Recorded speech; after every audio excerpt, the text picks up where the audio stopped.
when you're starting to think about complaining about today, look back 3 or 4 years and you would have been super grateful to probably be where you're at today.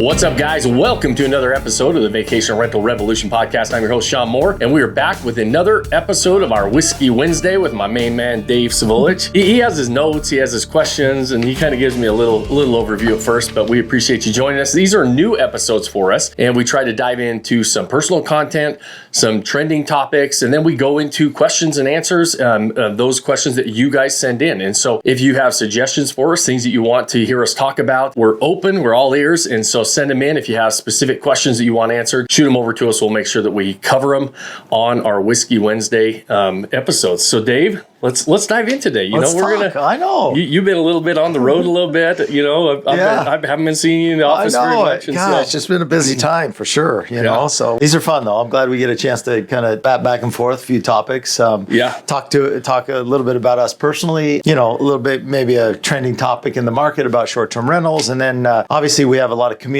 and people that follow us and so forth. So we pull a few questions off there, and we like to answer them as it relates to, I guess, personal or short-term rental and so forth. So let's just start right out. What you got on that notepad over there? Let me see what I got here. One of the things that is, that we've talked about a little bit is you're a little bit of a private person, kind of the as anybody has the things that they like and dislike and so forth. But one of the things that you talk about to our members is really having them share their successes. Don't be afraid to be able to, share the successes. I think a lot of times in life, people are worried about, they don't want to look like they're being cocky or boastful. You really kind of dive into, hey, share your successes. But that goes a little bit against you from a privacy perspective, because you typically don't share a whole lot. You're super successful. You have several properties. And so I think that's kind of a fun topic to kind of bat back and forth and get your thoughts on that. Yeah.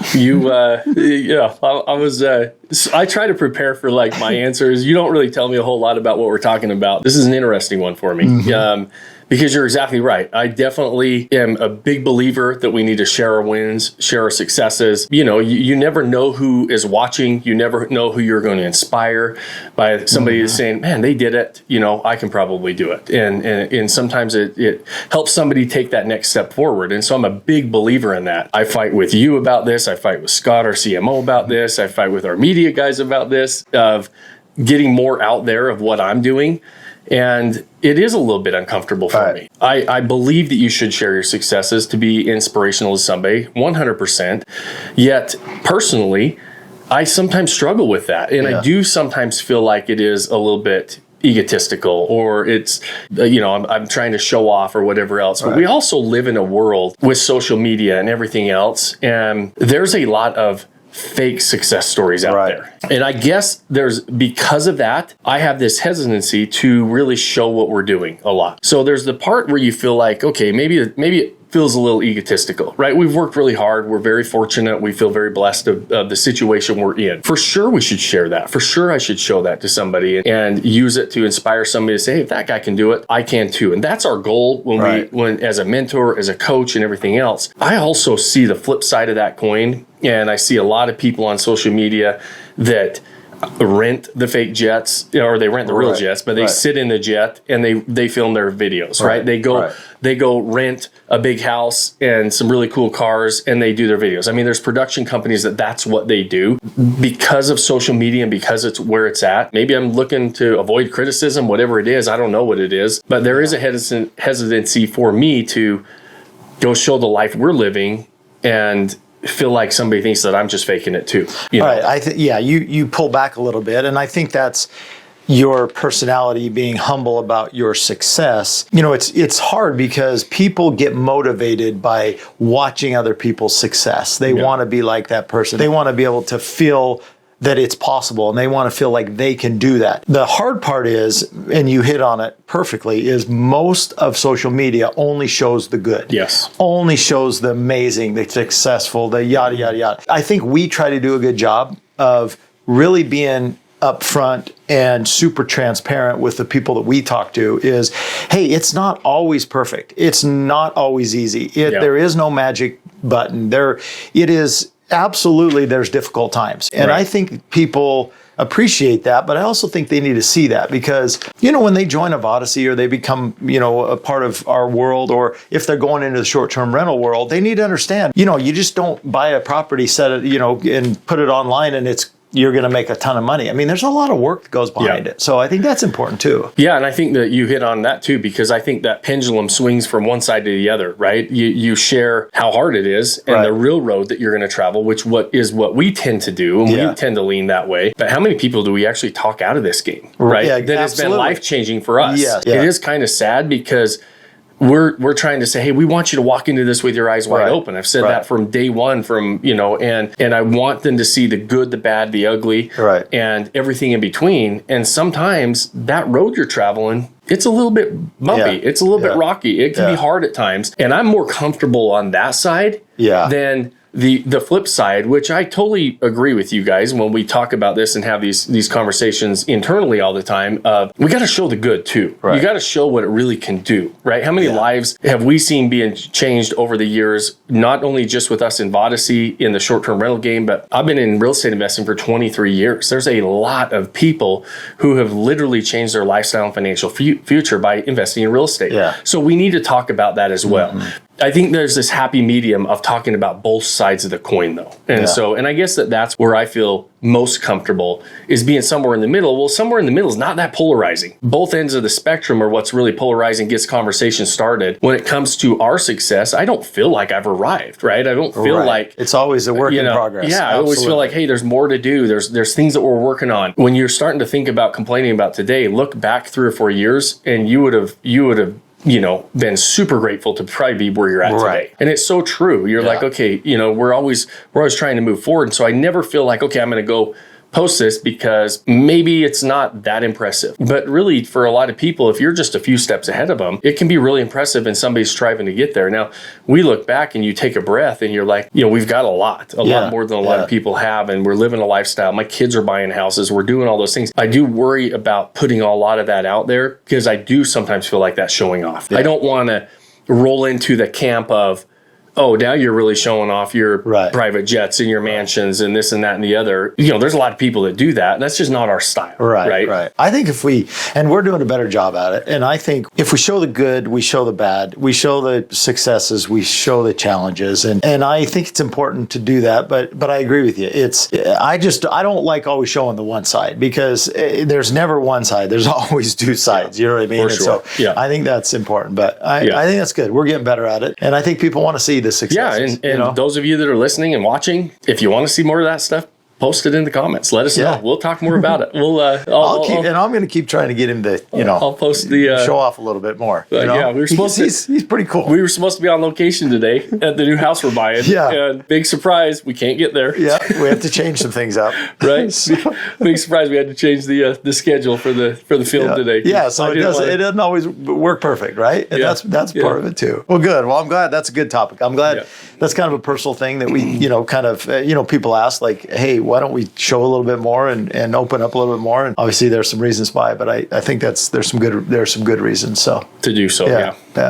So let's dive right into a trending topic in the short-term rental market. A lot of people ask, what about direct bookings and how important are they in the success of their short-term rental property? We always push to have properties on VRBO and Airbnb because that's where people look. But how important are direct bookings as well? And maybe going down both roads together. Does that make sense? Yeah, absolutely. And it is a hot topic, right? Okay, well, especially right now where markets have shifted around a little bit and everybody's, that supply and demand gap has evened out a little bit more. Right. You've got to work a little harder to get your property booked. You better have a really good offer, good property, good location, and then also have a really great experience. But that's not enough anymore. You've got to be able to stand out, right? Yeah. And so it comes down to marketing. A lot of people just assume that they say, okay, I'm going to figure out direct bookings. 100% you should figure out direct bookings, right? We have our own software platform. Yep. It's a marketing platform, a CRM to do all those different things so that we can run paid ads and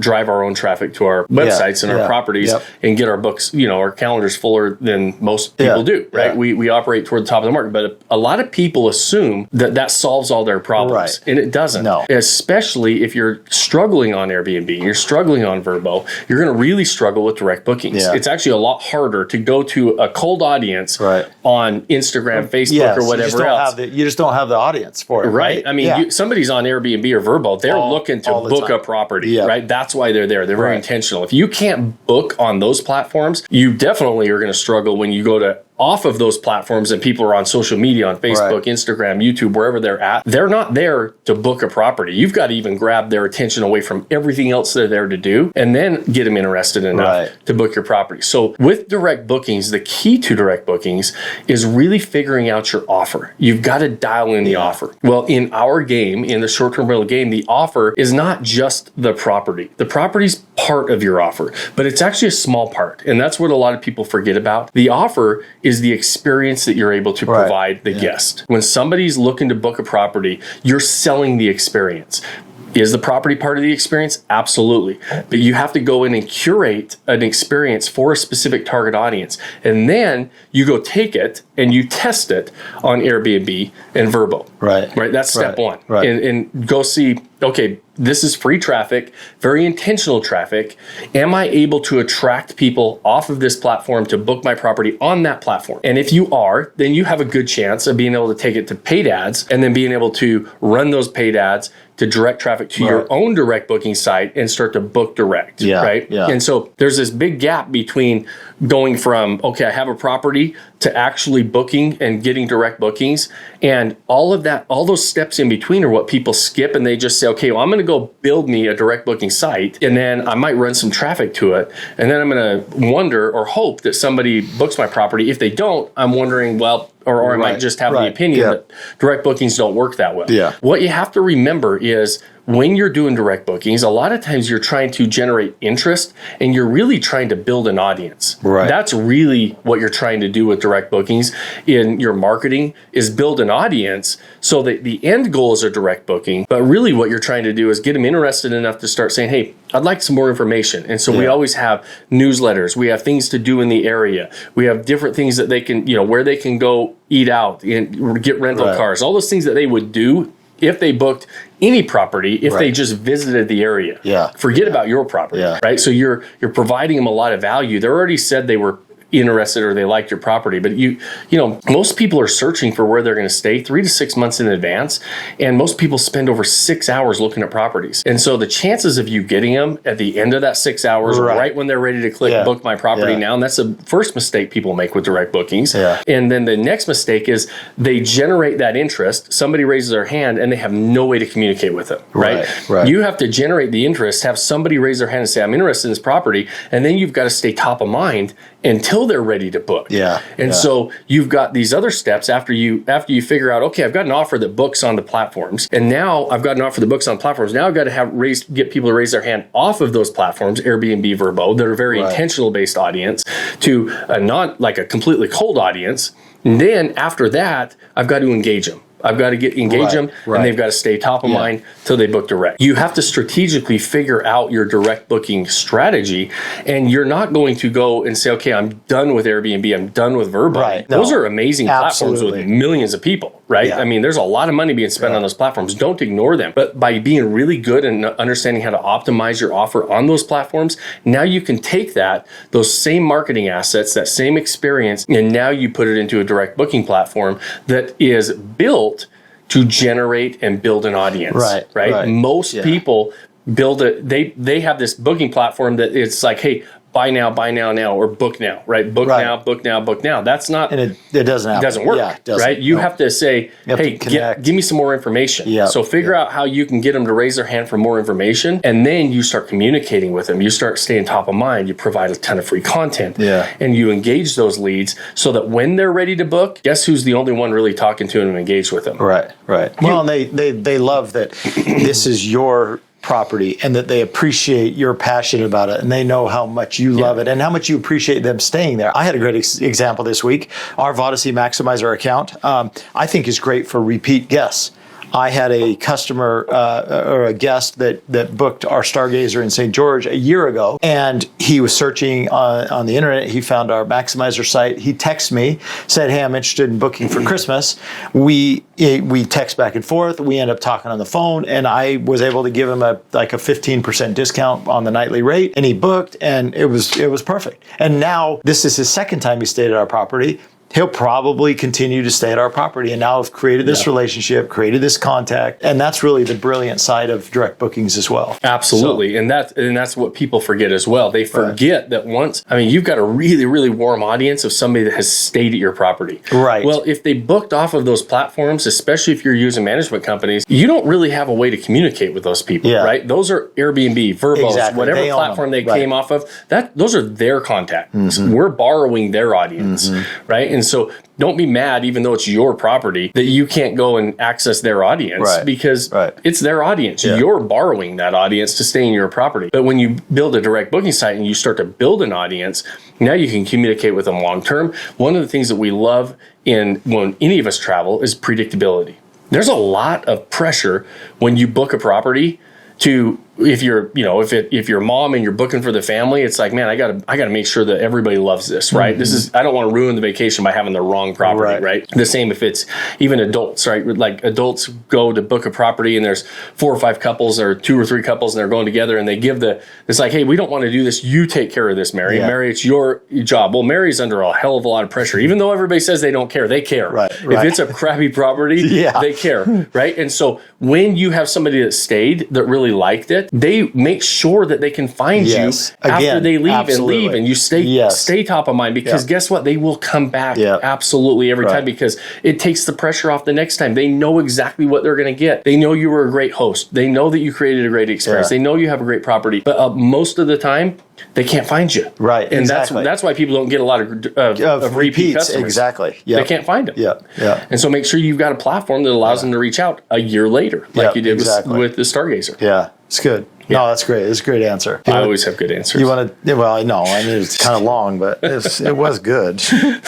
You want to take a couple questions? Let's do it. I got a couple questions. We have several communities that follow, our success and what we do at Modesty, and so we get a lot of these questions off of there. This first one's from. And if you've got questions, send them in. Yeah. Make sure that email them to support of Odyssey, direct message us on the platforms you're watching anything at, and we'll make sure that we get them answered. We love questions coming in from our audience. So the first one's from Angie, and she said, "What is the most important qualification in choosing a property manager? A property manager can make or break the experience and the success a lot of times, and so super important to pick the right property manager. What would you tell people? Hey, when you're looking at a property manager, this is the most important qualification." Yeah, Angie, it's a great question and one that people should ask more often. Honestly, it's one that property management is the Achilles heel of the short-term rental business, period. I don't care what people tell you. I don't care if they tell you there's amazing software tools out there and you can operate these properties and manage them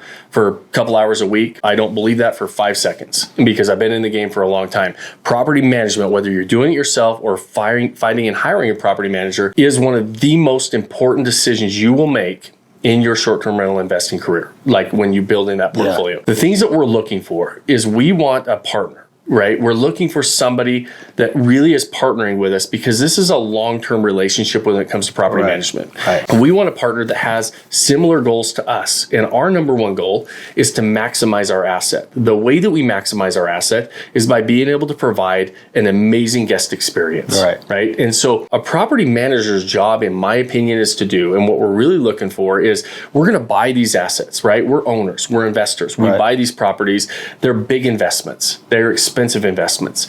We're going to curate this great experience for a target audience, and we're going to put together this amazing experience. Now we need somebody to deliver that experience and have the customer service, that 24/7 concierge type of a service. The bar has been raised in hospitality, specifically in short-term rentals, that the guest expects a 5-star type of an experience that they would get at like a 5-star hotel. And so we're looking for a property manager not to curate the experience for us, to be able to take what we have and what we've invested in and deliver the experience that we're looking to deliver. By doing so, they're really great partners in helping us maximize these assets. This is one of those types of relationships that both sides have their guard up. The property manager has their guard up because they're saying, "Oh, these property owners, they don't know what's going on, and they're going to try to tell me to do this. They're going to try to tell me how to do their job, and they don't know how to do it." Right. The owner is on the flip side saying, "No, the property manager doesn't care about my property. Right. They just worry about they need to get more bookings. Everybody's They need to bookings do and more everybody for else's me." properties." Yeah. And so it starts this relationship off with both sides having their guard up. Angie, when you're going out and talking to the property managers, the first thing I would ask them is, "Hey, listen, this is one of the most important relationships that I'm interested in building as far as my short-term rental portfolio. What can I do to be your best client? Like, what are you looking for in your ideal clients?" Right. And so when we ask that question,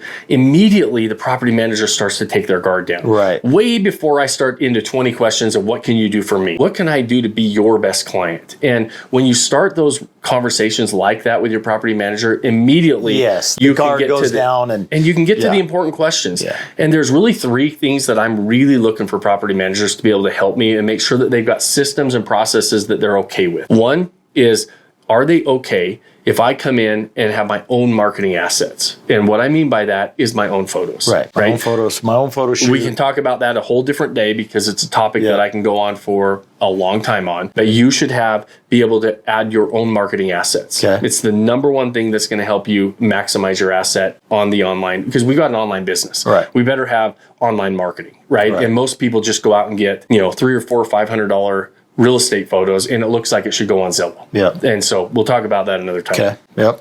Put that on your notes. Yeah. Let me hear it a second. It's a still trap right here. I got it. Okay, good. It's the second thing is I want to make sure they've got a system that allows me to have minimum pricing, have some say on our pricing. You can decide, work with them on what pricing you want. Maybe it's a minimum, maybe it's a max. Yeah. Adjust in holidays, things like that. Right. And be able to say, okay, we want to be toward the top of the market. What do you have the tools in place to make sure that we're able to do that? If I come to you and say, I want to be in the 85th percentile as far as price compared to my competition, are you able to do that? Right. Most of them, not a problem. Yeah. But make sure you ask the question because that's important. We're interested in maximizing our profitability. By doing so, we have to be able to push our prices, right? And and then the third thing is, are we allowed to send them direct bookings? Yeah. Like, can I, we just talked about direct bookings. Friends, families, people that we bring. If I've got somebody that raised their hand and says, I want to book your property, can I send them to you? And can you handle that? Do you have a system for that? Outside of that, we can work together and we can figure things out. The other things like, cleaning and all that stuff, that's just expected, right? They're all going to have fees and all those different all that things. Kind of stuff. They're going to be dialed close to the same. Yeah. And so Angie, it's a great question and something that you really, really should take serious and really interview more than one property manager. I always tell people, because I say it's the Achilles heel of this business, all property managers are not created equal. All full service property managers don't provide the same things. And so make sure that you know what you're getting into. And, we'll interview 10 to 15 property managers before we hire one. And usually out of those 10 to 15 that we hire, that short list is probably 2 to 3 that actually might be able to work with. Yeah. And so, a really important part of the process, and take it serious. Good. Yeah, good answer. This one, tell me when I give a bad answer. I'm excited to hear your response to this one. Okay, so this is Robert. He says, what's your opinion on pet-friendly short-term rentals? So this is a little controversial because we're animal lovers. We love dogs and we have a couple dogs and Shawn has a dog, so we appreciate that and a little family pet. Yep. Not all of our properties are pet friendly. Exactly. So, and this is one that we've gone back and forth on, and it literally took us probably a year or two in our St. George, Utah property to decide whether we were going to allow pets or not. A lot of these markets, it's one of those things that you can do to almost get an immediate lift and really eliminate a lot of your competition. You might eliminate 60 to 70% of your competition. Most markets, only 30 to 40% of properties allow pets. Right. And so it's something you can do instantly to eliminate a lot of the competition. So that's great when you're an investor and you're trying to, stand out in a crowd, right? Yeah. The flip side of that is everybody says, well, what's going to happen to my property? How much is this going to cost me? Yeah. I think that kids do more damage to properties than dogs do. Yeah. And so unless you're going to... And by the way, are cats on this, or are they off the table? Cats are out. Cats are off the table. If you're a cat lover, I apologize. I'm not. Cats are out. And so we only allow dogs. And so it's, I don't know what damaged cats do. They're probably fine. Cats are weird to me. So I don't like cats. So I don't allow cats. Everybody can do their own thing. We're just talking about dogs right now. Seriously, getting back to what we're talking about is pets can be one of the things where you eliminate competition, right? Yeah. But I look at the property itself, and I look at the outside environment and say, okay, one, we're going to limit and say they've got to be approved dogs. Most people who travel with their dogs, they're pretty dang good dogs. Yes, they take care of their dogs. They're like a member of the family. Right? They take better care of them than their kids sometimes. Yeah, and dogs are going to take better care of your properties, I promise you. Yeah. We've got, 1,500 properties in the modesty portfolio, and how often... When was the last horror story you heard about pets? Yeah. Do you even remember one? Hardly ever. I don't even remember one. Yeah, I don't either. When was the last horror story you heard about kids? Right. You break a bunk bed or you spill the carpet or this or that. Yeah. So absolutely. Somebody's climbing on something that breaks. So absolutely. But that being said, we have properties that we allow pets, and we have properties that we don't. Down in St. George, we decided to allow pets. St. George, the outside environment is desert, right? We've got grass, dry, we've got rocks, and we've got concrete. We don't have anything that really can track in. So what I look at is what can be tracked in from the outside that is going to be hard on the property, right? And so, I've got mountain properties in the mountains, and it's dirt outside, and there's we've got the lakeside. We're on lakes in one of our properties, and so if the dogs can go get in the lake, we don't want them coming back in our property. Yeah. And so because the outside environment is not conducive to us wanting those dogs to go play outside and then come back in, we don't allow pets. Yeah. That's how I make my decision. Yeah. Because dogs can be something that a lot of people are really going to be attracted to, and you can charge more for it. You can charge more on a cleaning fee, so you can cover it. You need to make sure, if you do allow pets, that you do pay your cleaners more, right? Because they're going to have to do a little extra work. Right. But at the end of the day, we hardly even know when the pets are down in St. George, right? Right, exactly. Does it even seem different to you versus what we did or didn't? No. Not at all. Yeah. And so, but I think that becomes because of the outside environment. Yeah. And that's how I make my decisions.